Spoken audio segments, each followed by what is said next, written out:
Hello, this is Someone Guy in Hawaii with a look at humankind's retreat mechanic. Okay, retreating in humankind allows an army to avoid an unfavorable combat situation, at least temporarily. The other army has more combat strength, a lot more units, terrain is bad, whatever. Run away and hopefully live to fight another day. Now, if we search the retreat on the Games Together forum, we find quite a few threads dealing with this mechanic going back several years. So the mechanic has evolved and been refined during the development process.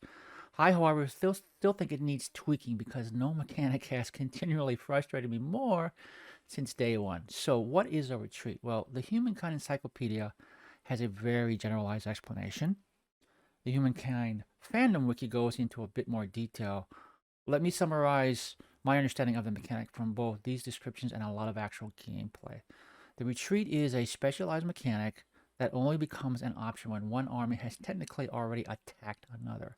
Okay, one army gets adjacent to another and then commits to attacking it. As long as this happens in the open, not besieging in a city or a fortification, either army, rather than fight, has the option to retreat, as long as it did not do so previous turn.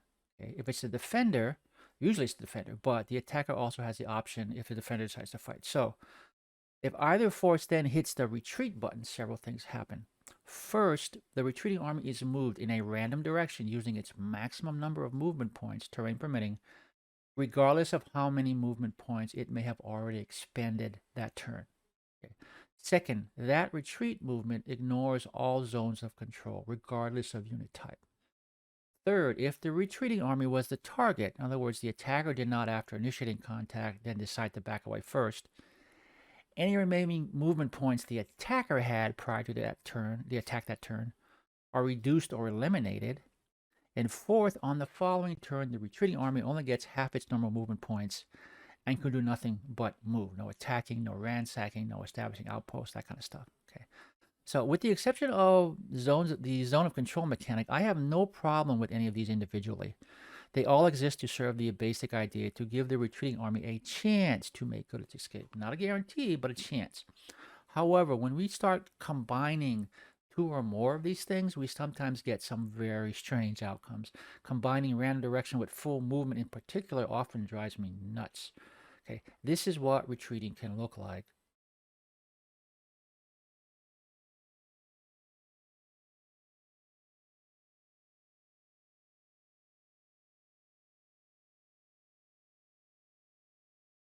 But this too, however, is also retreating.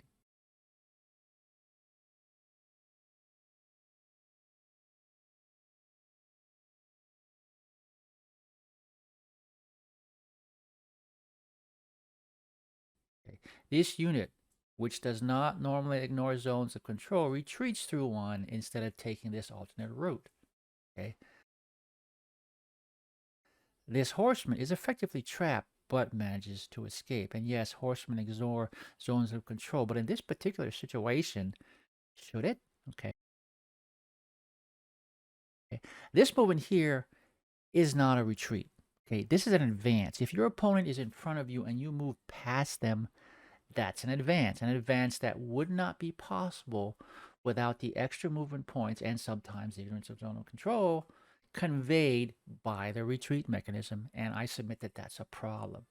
Okay. I've also encountered plenty of situations where I had forces on multiple sides of a target, including opposite sides of the target, and they still escape via retreating. Now, if I can get units on both sides of an army, shouldn't that be enough to prevent them from slipping away?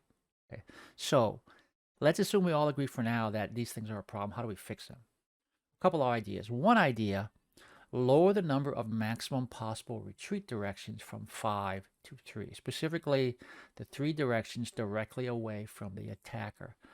This alone will eliminate the most egregious problems. Armies will no longer advance when they are supposedly retreating. It will also make it easier to corner a force using terrain. No more miraculously sneaking out of what should be a no way out position. This one change by itself is all that's really required. It would make me happy. Okay. Another idea, though, is enforce zones of control on all units that do not normally ignore them, and on armies that have at least one unit like that. Okay, if the attacker can manage to get units in front of and behind that target, mounted units can still escape, but melee units like this will not. Okay. Third idea Don't allow retreat movement through multiple adjacent zones of control, even if an army normally ignores zones of control. Okay. This actually combines the first two automatically. And now that I think about it, if the zone facing the attacker counts, this, in my mind, solves all problems. One attacker means three directions. Two attackers means at most two, and possibly zero way out. Okay. So devs, if you're listening, please consider fixing this. If you're a player, please be aware of how this mechanic works, and now, and at least until hopefully it gets tweaked. Okay. Okay. And hopefully it'll get tweaked at some point. If you like this kind of content, consider liking, subscribing, or commenting. I stream it at least 3 times a week on twitch.tv.com/SummerGuard in Hawaii, Humankind, and other games. As always, stay safe and thanks for watching.